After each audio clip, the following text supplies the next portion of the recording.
Let's take a quick look at the emotional side of writing. This has been something that pops in and out of my head periodically because you need thick skin, and it's not just an old army term. You need your thick skin because you're going to take the slings and arrows. You're going to get beat on. You're going to get those bad reviews. You're going to have the trying days. And you're going to suffer your imposter syndrome. You're going to struggle because you're going to look around and you're going to see success of others and think, gee, why can't I J.K. Rowling it up? When the math of the thing is very much stacked against you from the start. There are emotional rewards for a job well done. So those are the three main cruxes of the emotional highs and lows of writing. The dealing with rejection part is super common because the first thing you're going to do is you're going to write a draft, and then you have to edit it. And you have to edit it with your eyes open. Because when you go through your first draft of your first story, of your first thing that you're putting together, if you think that is a finished professional product,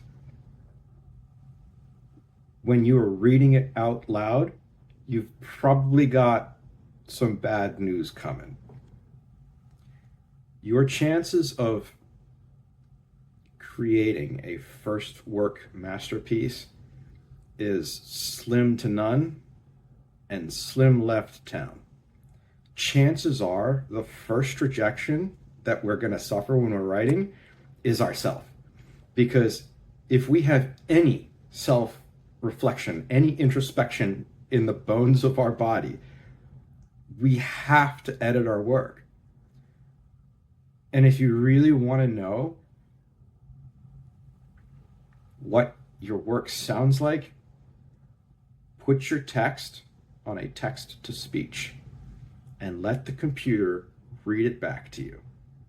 I know I said it in a video I did on editing a way back, but when you listen to some of the stuff that you've written and it's read back to you by that monotonous, annoying computer voice, and you hear everything stupid that you've written on the page, that's your first sign that you're dealing with your own rejection. I think that my total right now is something like 3.5 million words written in stories that will never see the light of day. To give you an idea, your average length fiction, fantasy, science fiction book is like 120 to 170,000 words. I've got like 20 books worth of written material that is so bad, it's never going to get published. So the first rejection you're probably going to take is your own, because you need time to practice your craft. If you're thinking that you can take your initial writing and turn it into a bazillion-dollar bestseller, bestest ever, chances are you're in for a rude awakening. The writing is just the first skill you need. The first rejection you're going to suffer is your own. When you get finished with your writing, you're going to have to master your editing. You're going to have to go back. You're going to have to reread your work. When you reread your work, you're going to find all those errors. You're going to find all those if, then, them, there, maybe, possiblies that are all jumbled together in your work. There are pieces of word salad that can pass the grammar check. You pass your own reading, you pass the grammar check, and you throw it into the audio, and you have the computer read your work back to you, and suddenly that weird language hits you, and you're like, what the heck did I just hear? You go back and you rewrite. I shared a story in a different video, other than the editing one, about when I went back to turn The Guardsman into audio. when I really listened to it and I listened to myself reading it back, it sounded terrible because of how I was phrasing my dialogue. There's certain things that work in text that just do not work in audio. When you're listening, that will also improve. So there's a list of 3 rejections you're going to have. You're going to get rejected by your own editorial process. You're going to get rejected by your spell check, and then you should probably getting rejected by your audio playback. And that's before you send it to an editor. As soon as your manuscript leaves your hands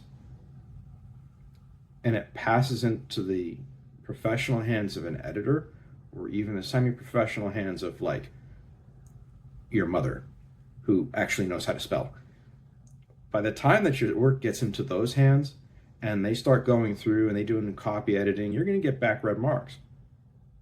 When you get those red marks back, that's your 4th form of rejection. When you go to publish, you are into the realm of your 3rd full skill set. So we've presumably mastered the art of writing. Then we've become a top 20, top 10% editor of our own work. Then we decide to publish something. That book that you put out is one out of like 1.8 million books per year that are published. You're a commodity. You're not a specialty. Everybody's got their book. And so when you publish, that's a humbling experience. Spend a year, spend 2 years writing your work, publish it, and have nobody buy it. That is soul crushing. It's painful. And it's happened to me a bunch of times. When you're publishing your work, that's like the 4th or 5th step in possible rejection windows you might experience.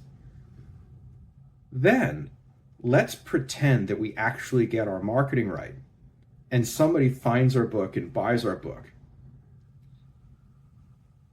We now have to contend with customer reviews. You're out there in the great wide world of customer reviews, and customers are ruthless. I've had people review my book and they reviewed the wrong book. And they turned around when I corrected them, hey, this book doesn't have aliens, thank you very much. And the review got worse because it was non-committal. When you're dealing with that's horrible. You have to take that as a lesson. And that's going to loop back to everything else. Another skill you need to master is your cover. Because if you create a cover that's horrible, that's another form of rejection. Oh, this art is horrible. Who would slap this pile of stuff on top of a book? How many skill sets are we at now? We've had to master the writing. We've had to master the editing. We've had to master the publishing. We have to master the marketing. We've had to master the cover. That's 5 solid skills that we've had to go through. By the time that we've produced all that, we've probably rejected ourselves like 4 times. And then finally, you get out to where people find you in real life and they give you a bad review and you just pulling the daggers out of your heart. What happens when you start having these conversations on social media? What happens when you start having these conversations on video and nobody watches your video? Nobody catches the social media. Or they catch your social media and they think that you're horrible. You have to take that rejection as learning lessons. You have to incorporate it. And I think it was Alex Ramosi said that there's the ad hominem attacks that you ignore. You say, thank you, appreciate your opinion. And then there's the comments that are typically in the 3 and 4 star category, where I liked it, comma, but this and this could have been better. Everything after that but is the only thing you pay attention to. So you take that section of information that critic has provided, and you incorporate that into your next. Everything after that, comma, but, is what you're targeting. That's not a rejection, that's constructive criticism. They've actually invested the time. And that's a potential customer for later. You say thank you, and you do your damnedest to incorporate it in the future. The third piece is the dealing with the imposter syndrome. That's like anything else. Anytime that you're getting into something new, you are in the process of learning, you're in the process of developing your skills. As we're developing our skills, we're going to feel that imposter syndrome. We need to have the personal strength to endure that, because it's not anything but what is in our head. We produce our own imposter syndrome. The faster we get over our imposter syndrome, the better off we would be. Then you can clear your mind and you can operate on a much more level-headed basis. There's enough out there to get under your skin, to knock your emotional well of courage, and there's no need to damage ourselves by enforcing an imposter syndrome on top of all the rest of the pressure you're under. You're learning. Take it as a lesson learned. Example, you go out to play MMA, you go out to do the wrestling, you go out to do the jiu-jitsu stuff. You're gonna get submitted. You're gonna get beat. You're gonna get your face dragged through the mud. You gotta get back up, you gotta keep going. Taking a submission, making a mistake, is not the end of the world. That's the best way to get over the imposter syndrome. We're in the whole just do it series of events. When you get into the ultimate emotional rewards for things, that's a much different phase. When you have successfully mastered your writing, your editing is on point, you're producing a solid cover, you're doing proper marketing, you're getting sales, you have proper reviews coming in, you're 4+ stars on your averaging, and you're moving some books. Believe it or not, you're in the top very high percent if you sell more than $100 in your book. Because so many people produce so many books that there's so much noise out there that only the people at the very pinnacle and the top ever get seen. If you're ranked like number 100,000 out of how many millions? If just shy of 2 million books are produced a year, and you need to be making rank number 100,000 plus to make any money at all, 1.5 million books by 10 years, that's 15 million books. 15 million books by 100,000 are the only ones that are making any money. That's a steep hill. So when somebody says that you have to be in the top 1%, that's a big number. That's why it's so important that when we do master all of those skills and we become that 1% and above, quality author, quality writer, we have that 1% or less production level, that's something you need to be proud of. When you move yourself to the point where you have such a positive outcome, that's something you really need to stop and acknowledge.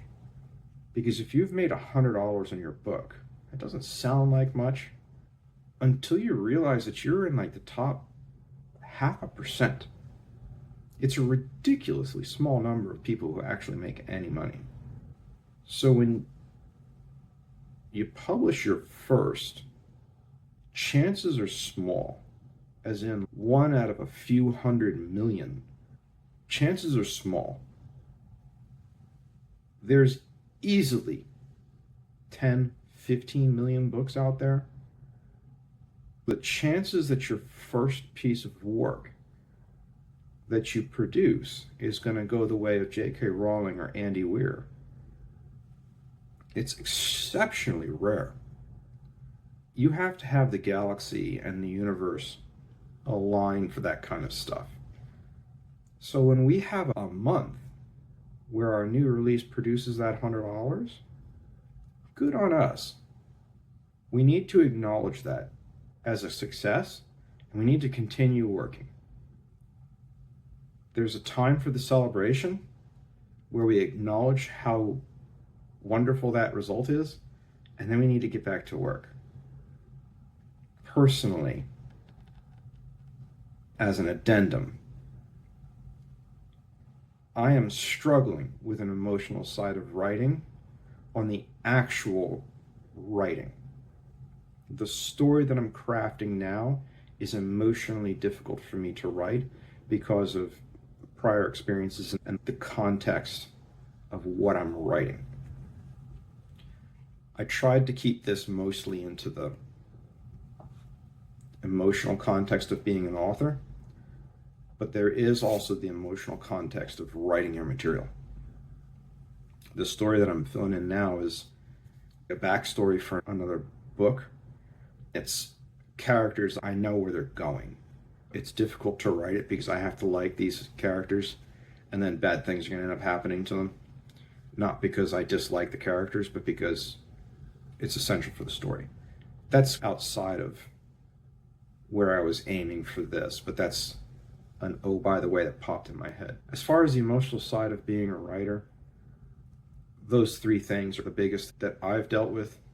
Is the dealing with the rejection on both their books and the social media piece, dealing with the imposter syndrome, why am I here, what am I doing, and then the emotional rewards of finishing the project. Those are the 3 biggest of actually being a writer.